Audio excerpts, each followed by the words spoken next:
Bueno, pues hola, nada, yo soy Fernando, trabajo en Next Digital como ingeniero de software y en este pincho lo que vamos a ver un poco es cómo hacer GitHub Actions personalizadas, ¿no? Un poco desde la perspectiva nuestra trabajando pues en algún proyecto, porque es verdad que no es algo que seguramente tengáis que hacer todos los días, ni nosotros tampoco, honestamente, pero es algo que, bueno, que creemos que viene bien conocer un poco, por si a lo mejor en algún momento no se adapta algún action de las que hay existentes ya en GitHub, y que son unas cuantas, a, pues yo qué sé, pues nuestras necesidades o que o necesitamos algo pues más personalizado o no podemos utilizar una librería ya existente pues por lo que sea, ¿no? Y el pitch va un poco de esto. O sea, obviamente haremos una introducción a lo que son GitHub Actions primero, pero después veremos cómo se pueden hacer las personalizadas, cuáles son los diferentes tipos, etcétera. Y nada, si os parece, os voy compartiendo y os voy enseñando un poco la presentación. Aquí, bueno, lo primero que veréis es que hay nueva plantilla, la que recordáis de la presentación de la semana pasada. Lo primero voy a empezar contándoos el objetivo, como siempre empezamos, ¿no? Lo primero que voy a hacer es realizar una introducción a GitHub Actions. Aquí imagino que casi todo el mundo ya haya tocado esto alguna vez, entonces entiendo que con hacerlo breve bastará. Pero bueno, por si hay algunos que sobre todo trabajáis con GitLab, por ejemplo, ¿no? O con los de Microsoft, por ejemplo, pues, se me ocurre, pues nada, vais a ver que es muy, muy sencillo, o sea, y muy similar a lo que estáis acostumbrados a trabajar, por no empezar directamente con las actions personalizadas, sino empezar un poco con la teoría básica, digamos, ¿no? Después empezaremos obviamente con el objetivo del pincho, que es cómo se pueden desarrollar las actions personalizadas, y básicamente las necesitaremos en dos escenarios, que es que necesitemos comportamientos personalizados o que las existentes pues que no cumplan nuestros requisitos. Puede ser, por ejemplo, porque no tienen una funcionalidad que nosotros requerimos, ¿no? O, por ejemplo, porque encontramos una librería, pero la hizo por ahí cualquier persona o empresa, pero resulta que lleva sin mantenerse 6 años, ¿no? Y que tiene a lo mejor alguna dependencia con problemas de seguridad, ¿no? Que resulta que, bueno, pues que como no está mantenida, a lo mejor hay algún bug por ahí que sigue sin solucionar, etcétera, ¿no? O que simplemente por política de organización, pues a lo mejor no nos dejan utilizar esa librería porque no es oficial o por la razón que sea, ¿no? A continuación veremos los diferentes tipos y luego os tengo preparado un ejemplo de cada una. Después vamos a ir viéndolos al final, vamos a ir saltando. Si os parece un poco de la teoría de los ejemplos, voy a ir haciendo un poco altitab entre las dos para que vayáis viendo un poco la teoría, pero luego cómo se pasa a la práctica, ¿no? Para que sea un poco más o menos. Luego aquí en índice, pues un poco, ya que estamos hablando de pipelines, pues bueno, aquí una mini pipeline del pincho. Básicamente vamos a empezar eso con la introducción, como os comentaba. Después vamos a pasar a ver cómo definir workflows, que es un poco el hola mundo de GitHub Actions, ¿no? Y luego alguna cosa avanzada que podemos hacer al definir workflows. Después vamos a pasar a ver qué son las actions y luego podemos ver cómo podemos crear custom actions y luego ya por último, bueno, pues lo que queráis preguntar, pues aquí ponga 0 segundos, pues obviamente va a haber más de 0 segundos para preguntas, no os preocupéis. Lo primero, la introducción. GitHub Actions, como sabéis, es la plataforma de CI/CD oficial que tiene GitHub y nos permite ejecutar una serie de workflows en respuesta a eventos. Y básicamente los eventos que pueden ser, por ejemplo, yo hago push a una rama, yo creo una pull request, yo creo una issue en el repositorio. Entonces, una serie de eventos que GitHub nos genera, ¿no? Y al final, pues lo que hacen es un poco de trigger, ¿no? Para el workflow. Los workflows básicamente se componen de uno más jobs que por defecto se ejecutan en paralelo. Y si no, se puede ejecutar en secuencial. La gracia de que se ejecuten en paralelo, obviamente, es que, por ejemplo, imaginaos que estamos construyendo una aplicación de escritorio y que la queremos buildear para Windows, para Linux y para Mac, ¿no? Pues nosotros podemos hacer esa compilación en paralelo. O sea, podemos tener un job, por ejemplo, pues para cada tipo de sistema, ¿no? Y luego, pues por último, a lo mejor tenemos un último step de subirlos a donde sea, ¿no? Que puede ser secuencial de los otros, pero así tenemos la gracia de que lo que se puede hacer en paralelo se va a ejecutar en paralelo. Por eso, si hacéis una pipeline y definís jobs y no ponéis nada, pues igual os sorprende que se ejecutan todos a la vez, pero bueno, es por diseño, básicamente. Si necesitáis que se ejecute en secuencial, hay una palabra clave que es el needs, el necesita, básicamente, ¿no? Y se lo podéis poner al job que dependa del otro, y así, bueno, pues esperará que el otro se ejecute, ¿no? Y si acaba correctamente, ya empezará. Entonces, básicamente, la unidad de trabajo que tenemos son los jobs y se van a ejecutar en su runner, que el runner es básicamente pues la máquina que ejecuta, digamos, la pipeline, ¿no? Puede ser directamente desde el runner o dentro de un contenedor. Y luego los jobs es básicamente la pipeline, o sea, se compone de uno más steps, aquí siguiendo el ejemplo que os había puesto aquí antes, a modo de índice, pues estos serían cada uno de los steps. Este sería el nombre del job y estos serían cada uno de los steps. Es decir, esto tendría 5 steps, que son básicamente pues los pasos de la pipeline, ¿no? Y se van a ir ejecutando en orden, es decir, cuando se termine, empieza el siguiente y así hasta que termine. Si falla uno por el medio, bueno, pues la pipeline fallaría, ¿no? Y cada uno de los steps lo que puede ejecutar es o bien un script definido, o sea, un script de consola de bash, ¿no? Podéis poner el comando que queráis, o un script que hayáis hecho, pues lo ejecutáis. o una action, que ahora veremos lo que son las actions en más profundidad, pero bueno, que sepáis que son dos modos de ejecutar steps. Si no sabéis nada de actions, perfectamente podréis montar una pipeline sin ningún action, o sea, todo con scripts de consola, que de hecho es un poco lo que vamos a ver ahora en la siguiente diapositiva, pero bueno, antes os quería enseñar aquí un diagrama para que lo veáis aquí más visual, que es, tenemos el evento, que es el que nos hace el trigger de la pipeline, y aquí tenemos dos runners. Si os fijáis, entonces tenemos un job por runner, entonces estos dos estarían ejecutándose en paralelo. Entonces, el job 1 tiene 4 steps, el job 2 tiene 3 steps, y básicamente veis aquí que en el 1 tenemos 2 actions y 2 scripts, y en el 2 tenemos 2 scripts y una action. Y veis que nada, pues puedes combinarlos como quieras. Se puede ver aquí una action, aquí un script, aquí otra action otra vez. O sea, eso da un poco igual porque todos son steps. Solo cambia lo que ejecuta. Y aquí, bueno, pues si fueran dependientes, pues este runner 2 estaría básicamente aquí conectado a este, ¿no? Entonces tendríamos el job 1 y luego el job 2 después. O incluso los dos jobs dentro del mismo runner, claro, porque si son en secuencial podría ser. Pero bueno, generalmente lo que suele hacer es, se asigna un job a un runner y son en paralelo, pues se ejecutan así independientes. Si no, pues habría que poner el runner aquí a continuación del 1. Dos jobs y en paralelo. Y la gracia es que se lanzan los dos con el mismo evento. Os conté un poco el resumen a alto nivel y ahora aquí pues os quería entrar un poco más en detalle, ¿no? Entonces, el workflow, pues pongo aquí que es un proceso automatizado configurable, ¿no? Que ejecutará uno más jobs. ¿Y esto qué quiere decir? Pues quiere decir que es un fichero YAML al final, que lo vamos a guardar en .github/workflows. Esta carpeta, pues si no la tenemos en el repo, la crearemos, ¿no? Que es donde la va a ir a buscar GitHub. Y básicamente, ¿por qué digo automatizado? Pues porque, como habéis visto antes, se ejecuta en base a un evento automáticamente sin que tengamos que decir la mano, pues pulsar un botón, ¿no? Y ejecútate, ¿no? Aunque también se puede. Lo pongo aquí abajo que también se puede ejecutar manualmente o en un momento determinado. Por ejemplo, pues a tal hora, lo que sea. Manualmente también se puede, pero lo más normal es que lo queramos automatizado. Por ejemplo, cuando subo un commit, como os comentaba antes, ¿no? Cuando creo una PR, etcétera. Y configurable porque todo es hacer un YAML. Entonces nosotros lo que pongamos en el YAML va a ser al final pues la configuración de ese workflow, ¿no? Que vamos a estar creando. Como os comentaba, también hay otro aspecto aquí adicional, que es que el repositorio puede tener múltiples workflows. En ocasiones puede que con uno solo nos baste, pero bueno, podemos crear los que sean y los guardaremos como ficheros independientes dentro de esta carpeta aquí. Y luego lo último, que esto es muy, muy interesante, y os lo voy a enseñar después, de hecho, es que un workflow puede ser reutilizado desde otro. Y esto la verdad que estaba muy bien pues para no tener que repetir código, ¿no? Tenemos 10 proyectos similares, pues no tengamos que repetir en los 10 proyectos pues el mismo fichero, ¿no? Con la misma pipeline. Siguiendo un poco esto, luego vamos a ver los ejemplos. Un job, básicamente, como os comentaba antes, es un conjunto de steps que se ejecutan en el mismo runner. Entonces, cada step, como os comentaba antes, puede ser un script de consola o una action. Los jobs se escriben dentro, o sea, no penséis que es otra cosa. O sea, esto lo repito aquí un poco para enfatizar el tema de que realmente en el mismo fichero YAML en el que defino el workflow van los jobs dentro. Y el trigger, pues también. O sea, todo se escribe en el mismo fichero de workflows. Y lo mismo que os comentaba antes, que tenemos múltiples workflows, ¿no? Y también, que por defecto, que no dependen de uno de otro, como os había comentado antes, pero que pueden hacerlo si queréis. Y que de un step a otro, pues se pueden compartir datos. O sea, si lo necesitáis, si no lo necesitáis, pues pueden ser todo lo independientes que necesitéis. Ahora, en la 3, vamos a ver un poco cómo podemos definir workflows. Y aquí tenemos el hola mundo de los workflows, básicamente, que sería una demo muy sencilla, pero que si os fijáis, tiene alguna cosa especial que es para que veáis un poco las cosas que nos da GitHub. Lo primero que tengo aquí es el nombre, que aquí le puse la demo de GitHub Actions, y este es el nombre que nos va a aparecer en la pestaña de la izquierda, donde nos salen, digamos, los workflows del proyecto, ¿no? Nos va a salir uno con este nombre, y el run name es básicamente cuando se ejecuta, os enseño ahora, no os preocupéis, que es un poco, cuando se ejecuta un workflow, os va a salir como la lista de ejecuciones. Por ejemplo, se ejecutó hace media hora y falló, se ejecutó hace 3 minutos y fue bien, ¿no? Obviamente nos interesará más ver los que fallaron para ver por qué, pero bueno, podemos ver todos. Y esto es lo que nos va a salir encima de la ejecución, nos va a salir lo que le pongamos aquí. O sea, esto es opcional, pero bueno, si lo indicáis os va a salir esto. Y aquí en este caso, si os fijáis, estoy interpolando aquí una variable, se interpola con esta sintaxis. Estoy poniendo aquí github.actor. Esto, las variables que empiezan por GitHub son unas que nos da ya GitHub, nunca mejor dicho, ¿no? Y el actor es la persona que lanzó este workflow, ¿no? Como aquí le pongo un push, esto lo que significa es que esto se va a ejecutar cuando yo pushe. Como no le pongo rama, pues no, pues cuando haga push en general, ¿no? Y entonces, este actor, si yo hago el push, este actor seré yo. Es decir, mi usuario de GitHub, ¿no? Aquí, si os fijáis, el on es una lista, entonces lo que quiere decir es que este workflow se podría ejecutar en push y en más situaciones. O sea, es decir, que no tengo por qué definir un workflow diferente para otro evento, sino que puedo definir aquí múltiples eventos y se va a ejecutar el workflow en estas situaciones. Aquí abajo tengo un job, que es este de hello, el primero.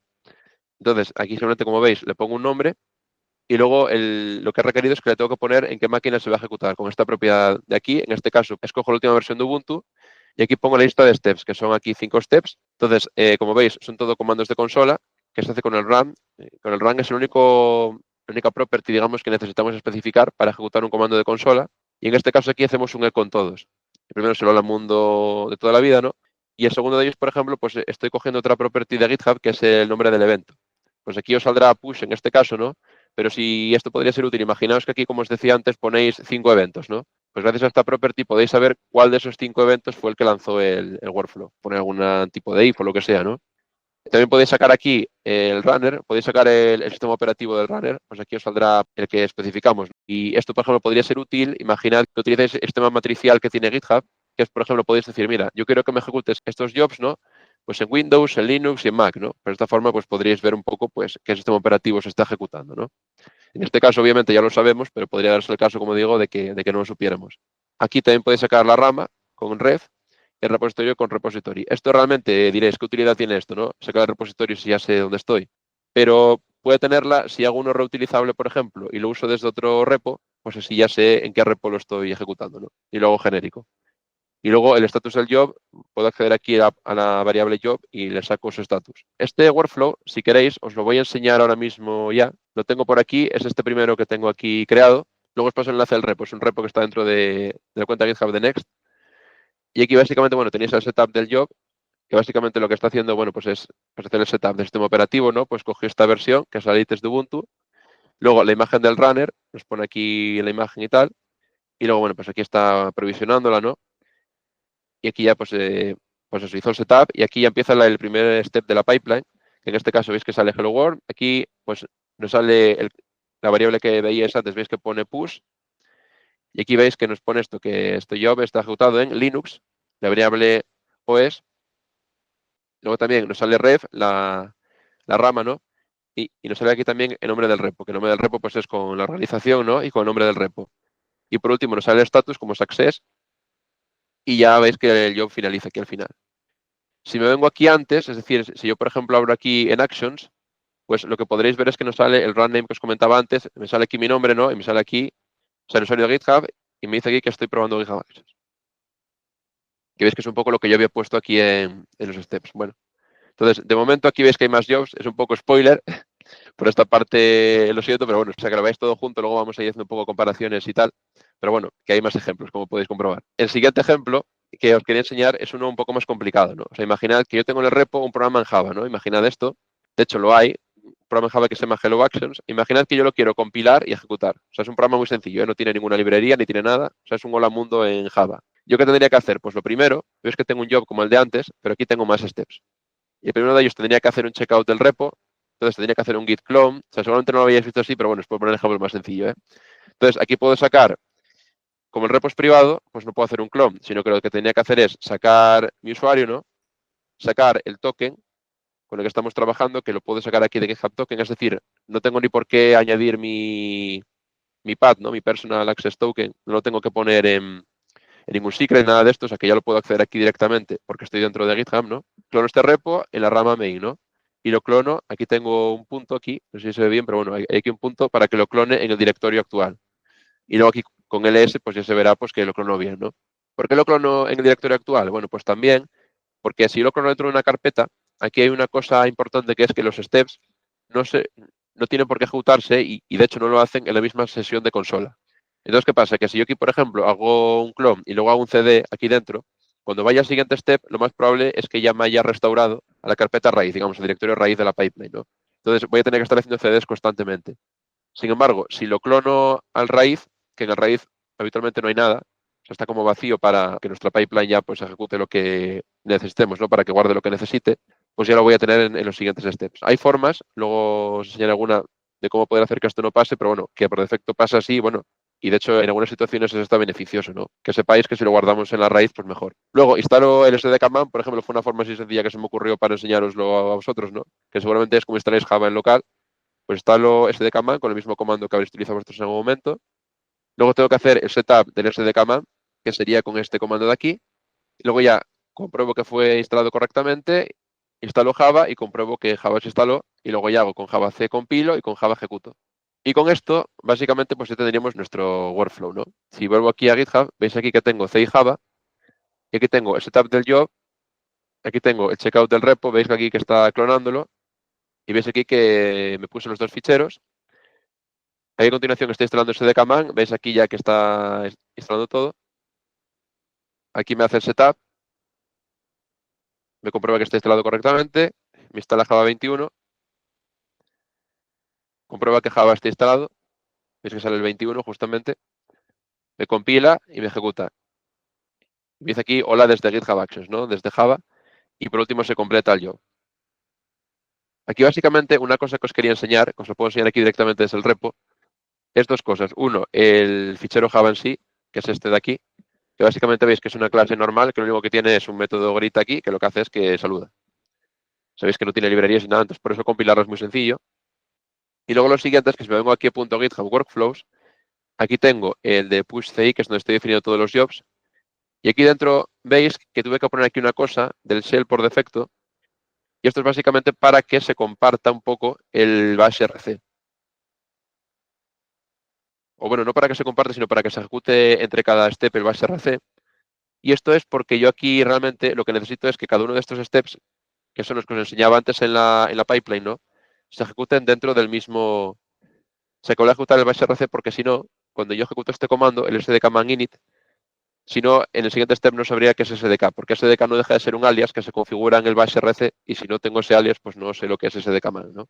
Que sepáis que lo tuve que hacer así. Si no lo hiciese con ese shell, pues lo que podría hacer aquí es que en vez de ejecutar un comando, ejecuto el install de Java, o sea, dentro de este step, ¿no? Porque un step puede tener más de un comando, como veis aquí arriba, en el run, en el checkout, pues tengo aquí con esta barra, puedo poner aquí n comandos que necesite, porque van a estar delimitados por esta barra. Entonces al final, pues aquí puedo poner los que dependen del SDKman, ¿no? Y después aquí ya puedo hacer los de Java que ya no necesitan estar dependientes, ¿no?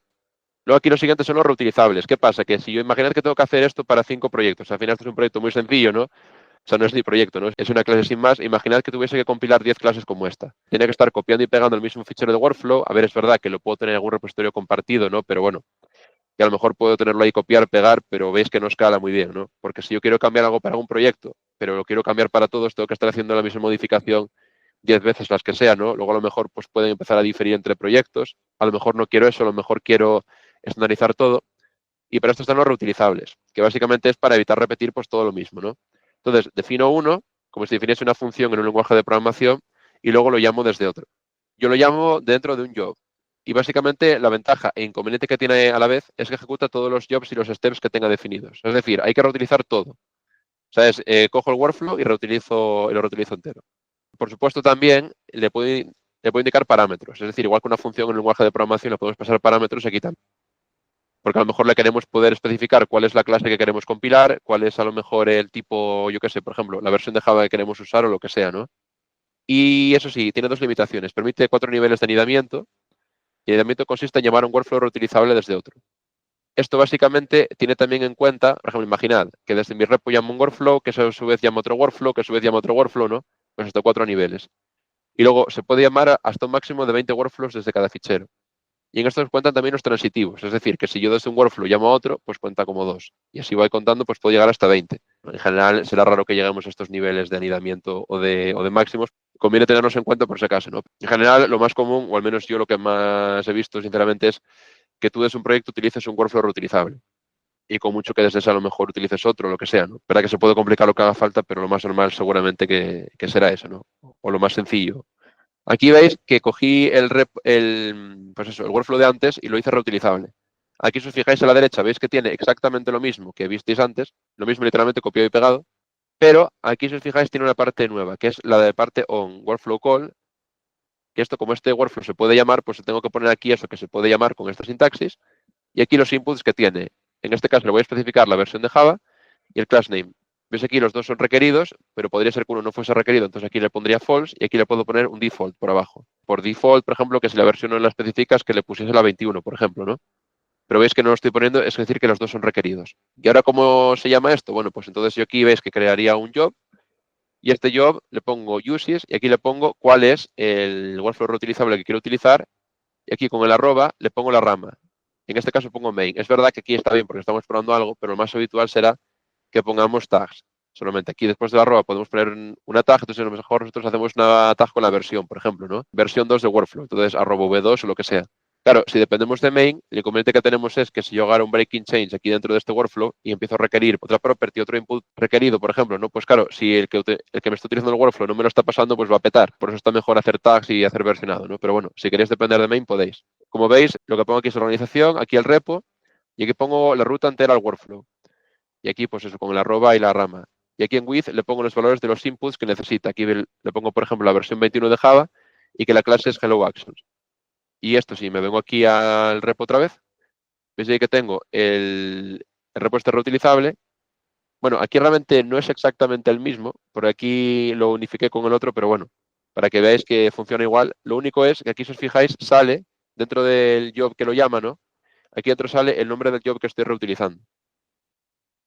Entonces, esto es la diferencia que hay, digamos, con otros temas que veremos ahora, que es que aquí realmente yo estoy viendo el job reutilizable dentro. O sea, pero se ve como que lo llamo yo desde aquí.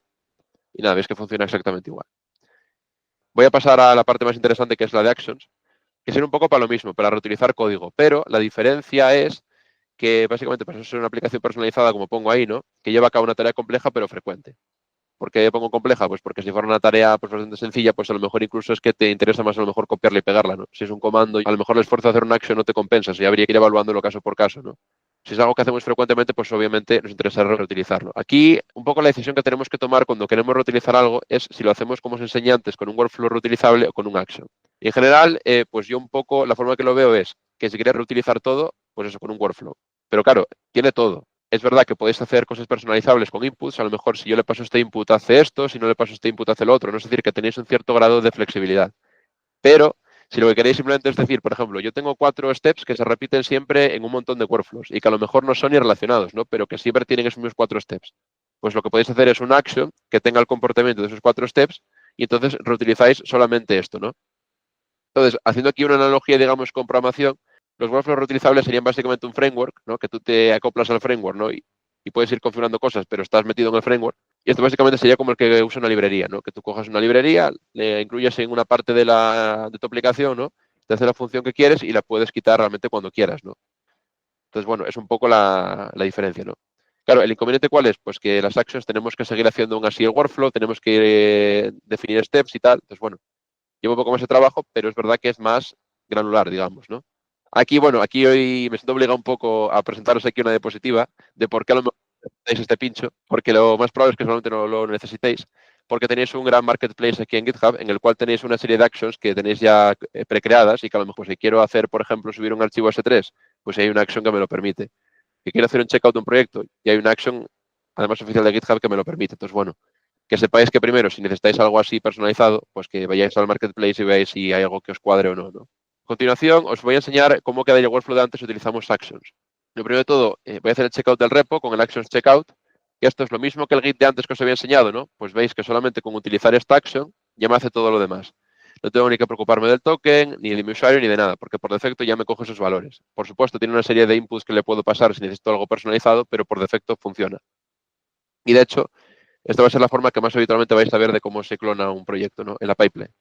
Luego, para Java, hay una action también de GitHub que nos permite configurar el Java. Especifico la distribución y la versión de Java y ya me lo autoconfigura. Las que empiezan por actions son las oficiales de GitHub, pero luego, por supuesto, pueden ser de cualquiera. Pueden ser hasta nuestras, como os digo, ¿no? Y luego hacemos el build y el run. Como os comento, o sea, como veis aquí realmente veis que son 4 steps y que tengo 2 steps aquí simplemente reutilizables y queda mucho más sencillo que lo que teníamos antes. Entonces, un poco la ventaja de las actions, ¿no? Que la complejidad de hacer el checkout está aquí dentro, la complejidad de hacer el setup de Java está aquí dentro y aquí solamente tengo el build y el run, ¿no? Y ahora aquí sí, por fin, ya entramos dentro de lo que son las custom. Entonces, imaginad que básicamente a nosotros no nos vale con este setup Java o que necesitamos otra cosa distinta de cómo podemos hacer el checkout del repo, ¿no? Entonces, nos empezamos a valorar crear una nueva action y aquí podemos crear diferentes tipos. Pueden ser de tipo contenedor de Docker, JavaScript y Composite. La Composite, al menos en mi experiencia, es la más habitual que vais a utilizar. ¿Por qué? Pues porque es un poco la más sencilla. Y yo, de hecho, recomendaría que empecéis por la Composite, veis si realmente os cuadra y si no, pues os planteáis el resto. Por supuesto que hay razones buenas para considerar las otras dos y os voy a decir cuáles son, pero bueno, que sepáis un poco que hay estas tres. Aquí está un poco la tabla que nos ponía GitHub. Entonces, básicamente, tanto JavaScript como Composite la puedo utilizar en todos los tipos de runners, pero la de Docker solamente se puede ejecutar, al menos hasta el momento, en Linux. Entonces, bueno, que lo sepáis, que si necesitáis ejecutarla en macOS porque necesitáis compilar algo, pues yo que sé, para Mac o para iPhone o lo que sea, Pues que solamente os quedan estos dos tipos de actions. Si utilizáis Linux, que será seguramente lo más habitual, podéis utilizar cualquiera de las tres. Entonces, los tipos que os ponía aquí, hay tres. La composite básicamente es un conjunto de steps empaquetados como una action. Entonces, imaginad que yo veo que se está repitiendo mucho pues 4 steps dentro de un workflow, ¿no? Pues puedo coger esos 4 steps, los empaqueto como una action composite y los reutilizo como quiera. Por eso decía que es la más sencilla. Luego, la JavaScript lo que nos permite hacer es un programa en JavaScript que se va a ejecutar directamente sobre el runner, es decir, que tiene soporte directo, ¿no? Y aquí lo que más me gusta de este tema es que tenemos un toolkit de GitHub, de Actions Toolkit, que básicamente nos deja reutilizar, bueno, reutilizar o más bien nos ayuda con acciones comunes. Por ejemplo, ¿no? Si quiero hacer login, pues lo tengo. Si quiero, por ejemplo, hacer un output, lo tengo. Si quiero leer un input, lo tengo. Entonces, al tener soporte, pues tiene esta serie de ventajas, ¿no? Y de funcionalidades. Y luego en Docker, pues si queremos algo empaquetado, ¿no? Con sus dependencias, etcétera, pues podemos subir una imagen de Docker y es lo que se va a ejecutar. Esto básicamente, bueno, pues nos permite ciertas cosas que, bueno, ya veremos más detalle ahora, pero bueno, que sepáis que son estos tres tipos. Para los tres tipos voy a especificar el action en un fichero action.yaml que va a estar dentro de workflows, por ahí, ¿no? Bueno, o donde sea realmente, no tiene por estar dentro de workflows. Podemos hacer, de hecho, lo más común aquí, lo que hice realmente fue definir los ficheros action.yaml dentro del mismo repo donde voy a ejecutar las actions, pero lo más habitual es que no sea así. A ver, puede ser, pero a lo mejor no. A lo mejor lo que nos interesa es tener un repo aparte con la action reutilizable en sí, ¿no? Y tenemos el action YAML incluso en la raíz del proyecto. Suele ser habitual también. Entonces, en este fichero action YAML lo que tenemos es una descripción de la misma. Qué inputs recibe, qué outputs tiene, su nombre y su descripción. Y además deberemos especificar el tipo. Mediante la property, esto. Qué tipo utiliza, ¿no? Eso, se ejecuta usando, pues lo que sea, runs using. Le ponemos, pues sería composite, pues la de JavaScript, ¿no? O la de Docker. Veremos ahora cómo se especifica, pero bueno, que sepáis eso, que lo primero que necesitamos es un fichero de metadatos, action YAML, en el que le pongo esto. Las composite, dentro de esto, pues como os decía, tengo este fichero action YAML y luego dentro de ese, aparte de los metadatos, defino todo. Es decir, defino también el conjunto de steps como si fuera un fichero del workflow. Y aquí básicamente es prácticamente igual que un fichero de workflow, es decir, casi lo podéis copiar y pegar, con la única excepción de que hay que especificar siempre el shell para cada step. Entonces, le ponéis shell bash, por ejemplo, ¿no? Hay una discusión abierta aquí acerca de por qué no se pone por defecto uno, como sí ocurre con los workflows, pero bueno, sigue abierta aquí. Bueno, entonces parece ser que está ahí un poco el tema, ¿no? Abierto, ¿no? Pero lo que sepáis es que lo tenéis que especificar entre cada uno, pero por lo demás es muy, muy similar. Aquí, de hecho, veis una, por ejemplo, que estuve haciendo.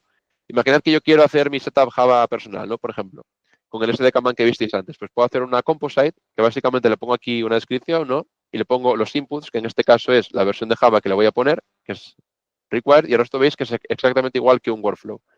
La diferencia es que aquí le pongo que se va a ejecutar utilizando el composite, ¿no? Y aquí le pongo que tiene 4 steps, pero en este caso 3. El primero que instalo SDK-man, aquí veis que le pongo shell bash, por lo demás es lo mismo. Aquí instalo Java y aquí por último compruebo que Java se instaló. Para instalar Java, aquí básicamente lo que estoy haciendo es haciendo el SDK-man init y luego estoy instalando Java. ¿Por qué lo hago en el mismo step? Por lo que os comentaba antes, de que realmente como este step y este ejecutan en shells diferentes, si yo hago el SDK install en este step aquí abajo, pues seguramente la variable del SDK, o más bien el alias, realmente como os comentaba antes, el SDK es un alias, seguramente ya no esté definido. Y luego, ¿qué hago? Pues si quiero hacer que estas variables persistan, digamos, fuera de esta action, ¿no? Pues realmente, porque aquí estoy instalando algo, si no estuviera instalando algo me daría un poco igual, ¿no? Pues aquí puedo acceder al path escribiendo a $GitHub path, que es una variable que tenemos ya que nos deja pues añadir, en este caso lo que queramos, en este caso el programa de Java, y en este caso puedo añadir una variable de entorno que es el Java Home, que lo pongo al directorio de Java. Entonces lo estoy añadiendo al em y de esta forma con GitHub em, entonces de esta forma si necesito añadir una variable, pues con esta de aquí, ¿no? Si necesito añadir algo al path, pues con esta de aquí. Y el resto pues son los comandos como visteis antes, ¿no? Digamos, aquí tengo 1, 2, 3, 4, 5, 6 comandos, ¿no? Básicamente aquí en este step. Y los demás pues tienen uno solo y aquí veis que lo único que tengo que especificar es el shell bash. Entonces, como veis, si tenéis un workflow, pasarlo a una acción composite es bastante trivial. Lo único que hay que hacer aquí realmente es definir los inputs. Hay que poner aquí que es composite. Y aquí básicamente lo que tengáis hardcodeado lo cambiáis por inputs. Pues aquí, por ejemplo, ponéis inputs-tem. Así de esta forma el action siempre va a descargar el temuring. Pero bueno, le podría poner otra variable como tiene la de setup Java de GitHub, que le pones aquí la distribución. Pero bueno, si queréis que siempre sea temuring, se lo ponéis aquí. Y luego nada, básicamente pues ya estaría. Entonces aquí realmente pongo las variables al path, al em, y ya está. O sea, poco más. O sea, como veis es lo más sencillo. O sea, pongo aquí los steps dentro de un action y listo. Luego, para JavaScript, además, en el fichero action YAML, debemos especificar además ficheros JavaScript de main y de post. En main tengo el código principal de la aplicación y en el post tengo el código que para limpiar posteriormente. O sea, imaginad que yo en el main descargo un archivo, ¿no? Por ejemplo, porque lo voy a procesar o por lo que sea, pues en el post podría borrar ese archivo. Y nada, que sepáis que soporta tanto Node 16, que está deprecado, y el 20. Os digo 16 deprecado por un tema, porque si encontráis por ahí algún action, por ejemplo, que funcione mal, puede ser porque esté hecha en Node 16 y al estar deprecado lo que hicieron es que las de 16 las empezaron a ejecutar con Node 20.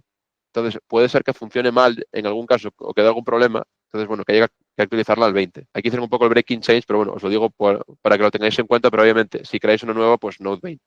Aquí, con JavaScript, básicamente veis que es lo mismo. Le pongo el nombre, descripción y los inputs, igual que antes. Y aquí le puedo poner outputs. En este caso voy a utilizar la API esta de Pokémon. Y básicamente lo que le pongo es un input del nombre, con el nombre. Y básicamente saco su lista de habilidades separadas por comas. Aquí el RAM, veis que le pongo Node 20, que es la diferencia con el anterior. Y aquí le pongo en el main, le pongo, pues eso, el index.js y el post, pues otro post que tengo dentro de una carpeta dist, ¿no? Aquí tengo dist porque esta action realmente la estuve haciendo en TypeScript. Aquí veis el código que tengo hecho del action. Entonces, bueno, al final, pues como bien sabéis, hace falta un proceso de compilado intermedio, ¿no? Aquí os quise hacer esto para enseñaros un par de cosas. La primera es el Action Score, es la librería esta que os comentaba antes que tenemos dentro del toolkit de Actions, que esta la vamos a utilizar casi siempre, al menos en las que tuve que hacer yo, ¿no? Esto, por ejemplo, ¿para qué nos sirve? Aquí para el login. Por ejemplo, veis aquí puedo hacer un core.info, que esto es parecido a un console log. Pero de hecho, si no recuerdo mal, simplemente como un console log. Luego aquí también tenéis otros core, por ejemplo, podéis poner debug, error. Esto sería un poco el login, ¿no? Con los diferentes tipos de log que podéis utilizar.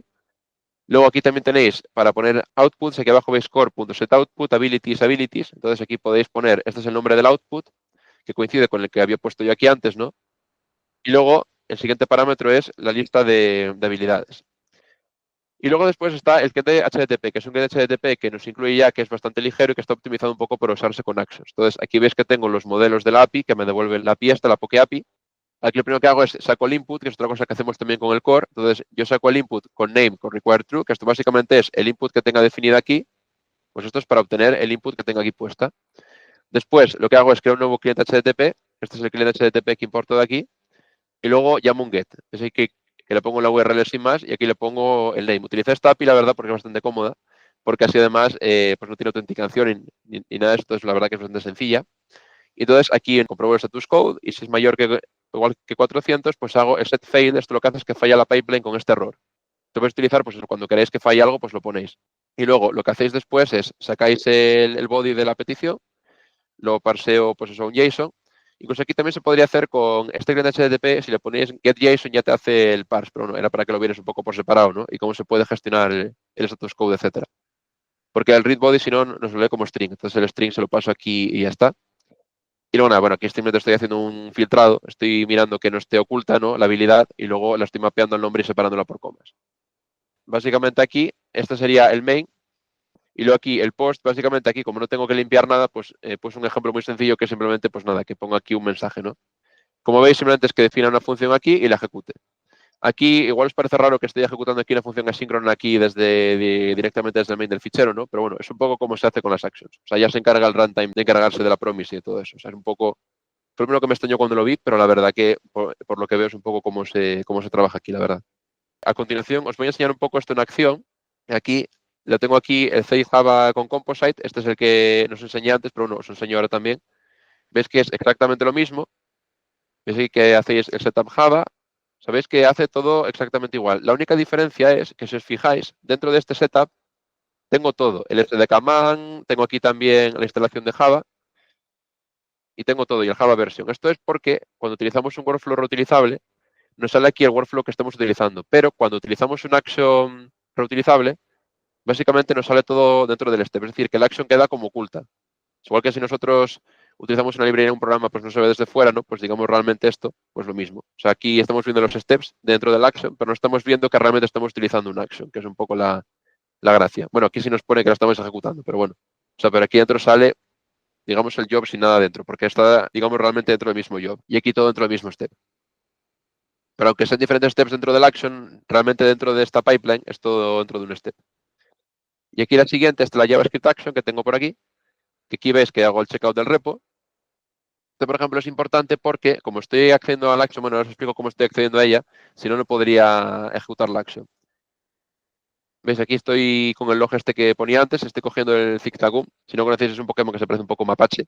Entonces, bueno, parecida como para aquí. Y nada, y aquí las habilidades, ves que sale aquí separado por comas, que es pickup y esta otra, ¿no? Entonces, pues que tengo aquí dos habilidades y que se imprimieron con la respuesta. Entonces, esto la gracia que tiene es que estoy imprimiendo el output. Entonces, veis que se ejecutó bien el action y que me lo está sacando por el output. Y aquí se ejecuta el post. Veis aquí después que está limpiando y le ejecuta el post de cleanup. Si os dais cuenta, lo está haciendo en orden inverso. Entonces, el cleanup se va haciendo en orden inverso a la ejecución.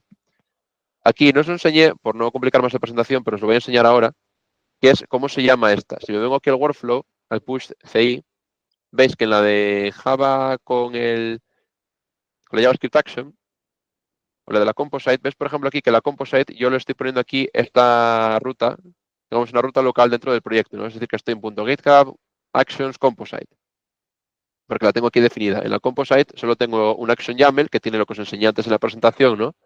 Entonces yo le pongo esta carpeta, entonces GitHub ya va a ir automáticamente a leer este YAML y va a decir, vale, es una Composite y como es Composite, ya tengo los steps dentro y ya puedo ejecutar todo. Aquí en la Action, en la de JavaScript, me vengo aquí a Actions.js, entonces le pongo lo mismo, aquí .github Actions.js, entonces aquí va a leer el Action YAML, lo mismo, y como va a poner aquí que estoy ejecutando el dist, ¿no? Dist main index.js va a ejecutar esto. Y el post lo mismo, dist post index.js va a ir a ejecutar este fichero. Y aquí le pongo el input que pongo, with name zigzagoon, le estoy pasando el nombre que quiero pasarle aquí. Y luego, por último, a este step le tengo que dar un ID. ¿Por qué? Porque luego necesito sacar los outputs. Porque este es, si os acordáis, las habilidades nos las acaba como output. Entonces aquí tengo que poner, las habilidades son steps, abilities, que es este step de aquí, punto output, punto abilities. Y de esta forma es lo que habéis visto antes aquí, que están aquí las habilidades, pues esto está saliendo del action al output de este step y de este step va a este otro. Y aquí estoy sacando todo ya. Entonces, bueno, para que veáis cómo era. Bueno, y aquí realmente aquí tengo el SRC, tengo el código que os enseñé antes, del main TS, post TS, y aquí un poco pues la configuración. Por ejemplo, podéis ver aquí el package JSON si queréis, que tengo aquí pues una serie de scripts de buildeado, ¿no? Con el NCC de Vercel, por ejemplo. Y aquí tengo las dependencias de Actions Core y Actions HTTP Client, que son las que estoy utilizando un poco para arrancar todo esto, ¿no? Bueno, pues sin más os voy a enseñar el último tipo rápidamente, que es el de Docker. Que bueno, ya sabéis eso, ¿no? Funciona mi máquina, entonces subiremos tu máquina a la nube, ¿no? Es un poco la historia de Docker. Pues nada, nos permite definir acciones personalizadas utilizando Docker y los podemos subir directamente con un Dockerfile o los podemos subir a un registry, por ejemplo, en el GHCR, que es el de GitHub, o el que queramos. Puede ser incluso una de Docker Hub o como prefiramos. Esto nos vale para subir código empaquetado con dependencias o incluso para ejecutar una action en otros lenguajes que no estén soportados. Y es un poco los que os voy a enseñar aquí. Aquí lo que voy a hacer es un Docker, veis que es prácticamente igual que antes, o sea, utilicé el mismo ejemplo para que veáis un poco la comparación. Tengo el mismo input, tengo el mismo output, y aquí lo que pongo es que se ejecuta con Docker, le pongo la imagen, le pongo Dockerfile, entonces va a ir a buscar un Dockerfile al mismo directorio donde está el action YAML, y aquí le pongo los argumentos, que son los que me va a pasar un poco como argumentos de consola a la imagen. Aquí como estoy con Python, le he puesto así como guión guión aquí name, para luego poder parsearlo después.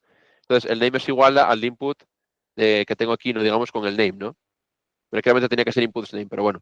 Entonces aquí realmente lo que estoy cogiendo es el nombre este que tengo aquí, entonces se lo estoy pasando como name. Entonces automáticamente aquí después tengo el Dockerfile, que he puesto que coja de Python con el ping esta. Esto es para que el output no se haga con buffering. El siguiente copio los ficheros, instalo las dependencias, hago ejecutable el main y lo ejecuto. Es un poco un Dockerfile sencillo para Python, ¿no? Y luego aquí os enseño el código Python que tenía, que simplemente aquí lo que os quería enseñar sobre todo, veis que es el mismo código, estoy diciendo aquí request para leer de la Poke API, ¿no? Con este nombre, ¿no? Si el código de error era más del 400 o 400, entonces imprimo un error y salgo con un 1 con código de error. Y luego aquí pues hago lo mismo, leo un JSON y lo parseo. ¿Cuál es la única diferencia? Que si os fijáis aquí no tengo antes el getInput, como tenía en el caso de JavaScript. Y eso es por lo que os imaginaréis, que no lo tengo automáticamente porque no está soportado oficialmente, ¿no? Entonces, lo puedo leer de una variable de entorno que se llama input_name. Todos los inputs se exponen como variables de entorno input-nombre, ¿no? Y lo que estoy viendo aquí, los outputs, pues lo mismo. Podéis coger una variable de entorno que se llama getHub_output y esto va a tener un fichero. Entonces vosotros escribís este fichero que tengo aquí, ¿no? En modo append, ¿no? Para ir añadiendo al final. Entonces, escribís el nombre del output igual a el valor y de esta forma es como devolvéis un output. ¿Qué pasa? Que toda esta cosa de aquí, de leer de esta variable, de escribir en esta otra, nos lo hace transparentemente el toolkit que tengo en JavaScript, por eso es más sencillo. Pero bueno, que sepáis que si lo hacéis sobre un script de Bash, por ejemplo, desde la imagen Docker, o si lo hacéis, por ejemplo, desde Python o tal, que si leéis estas variables, pues ya tenéis todo hecho, ¿no? como el que hacemos antes con GitHub M y con GitHub, por ejemplo, Path, ¿no? Pues puedo hacer aquí con el output, escribo aquí con este fichero y ya estaría. Y aquí lo mismo, los inputs los cojo como variables de entorno y ya está. Y aquí el debug, esto es lo mismo que el core que hacía antes punto debug o lo que sea, pues aquí se utiliza con esta sintaxis aquí de 2 puntos, que esto realmente lo interpreta, que es un poco raro, ¿no? Lo interpreta automáticamente GitHub de que esto es un mensaje de consola, o sea que quiere salir como depuración. Si quiero que salga con info, no tengo que poner nada, hago un console log y sin más, aquí un print y ya me lo saca como info. Y si fuera un error, pues 2 puntos, error, y esto es lo mismo que hacer en JavaScript core.error. Y aquí simplemente os lo voy a enseñar rápidamente, que la tengo ya aquí, es lo último que os quería enseñar. Y aquí pues lo mismo. ¿Veis aquí que está primero buildeando la imagen Docker? Claro, la ventaja de subirla de un registry es que no tiene que hacer el build cada vez. Aquí puedo sacar las habilidades, ¿no? Eso aquí que la está sacando para mismo de Zigzagoon. Y luego aquí ya me hace el post un poco. Pero bueno, el post del checkout, porque realmente no tenemos definido un post. Entonces veis, simplemente os voy a enseñar aquí el código cómo está estructurado y ya está. Sería .github, actions, docker, y aquí dentro veis que tengo el action YAML, en el cual tengo pues lo que os enseñé antes, ¿no? El Dockerfile, el Dockerfile está al mismo nivel, y aquí ya tengo pues el fichero Python, ¿no? Que tenía por aquí, porque tiene que estar a esta altura para que lo vea el Dockerfile, ¿no? Bueno, porque así se lo indiqué al Dockerfile, ¿no? Y aquí tengo pues la lista de dependencias con esta de requests. Y lo último aquí ya en plan bonus es para el testing. Pues claro, si estáis haciendo GitHub Actions, seguramente, claro, no queréis que pase lo de la derecha, ¿no? En plan, cambio final, esta ya es la definitiva, ¿no? Definitiva V2, etcétera, ¿no? Que es a veces lo que nos puede pasar. Tú cambias algo en la pipeline, mira, no funcionó, ahora de repente cambio esto, ¿no? Entonces, pues para que no haya que estar haciendo pushes, ¿no? Y a lo mejor si te tiene que aprobar la PR, pues te tardas más y todo eso. ¿Cómo lo podemos hacer? Pues hay un paquete que no es oficial, pero que es casi el oficial, ya casi de facto, que es el Act, que es un proyecto que es como una reimplementación, digamos, de GitHub Actions, que utiliza, bueno, pues las imágenes Docker de los runners y cosas así, etcétera, pues para implementarlo. Hay algún artículo por ahí que está bastante chulo, si quieres echar un vistazo de cómo lo implementaron en su momento. Y la verdad que no soporta el 100% de las funcionalidades, porque como os digo, es un poco reimplementación, ¿no? Pero sí la mayoría. Lo podéis instalar con un comando directamente así en Linux y tal. Y una vez instalado, simplemente ejecutamos act desde la raíz del proyecto.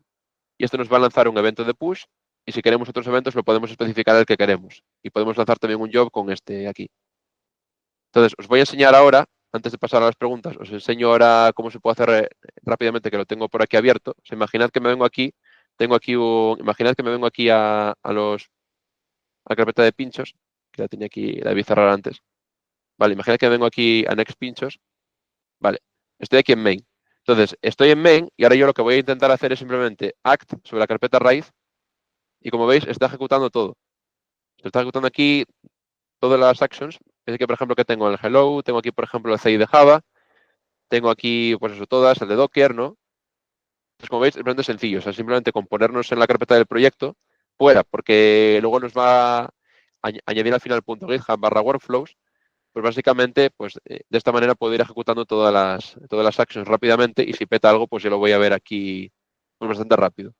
Es verdad que en este caso es un poco el caso ideal porque soporta todo lo que tuve que utilizar, pero bueno, puede haber algún caso de que nos falla algo y a lo mejor tengamos que hacer una pequeña adaptación, ¿no? Para probarlo en local, pero bueno, por lo demás ya veis que es bastante sencillo y que funciona bastante rápido, la verdad. O sea, a lo mejor un poco más lento que en GitHub, pero bueno, la verdad que es bastante cómodo y es la forma en la que yo siempre estuve probando las actions. O sea, cuando haces una action personalizada o lo que sea, está bastante cómodo para probarlas.